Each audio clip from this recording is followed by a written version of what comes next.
बारामतीमध्ये अजित पवारांच्या विमान अपघाताला झालेल्या अपघातात केबिन क्रू पिंकी मालीचाही मृत्यू झालेला। तिच्या कुटुंबियांची आज जय पवारांनी भेट घेतली। यावेळी बोलताना त्यांनी रोहित पवारांनी केलेल्या आरोपांना प्रत्युत्तर दिलं।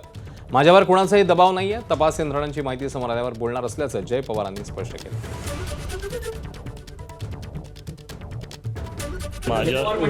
माझ्यावरती कोणाचाच दबाव नाही आहे।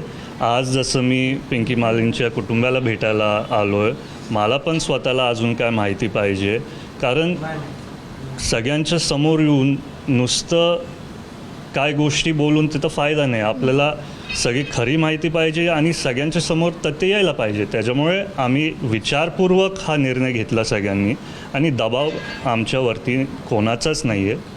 आम्ही दादांचे विचारांचे आहेत आणि आम्हाला वाटलं जर दादा असले असते आणि जर त्यांना काय थोडी माहिती मिळाली असती तर त्यांनी पत्रकार परिषद घेतलीच नसती।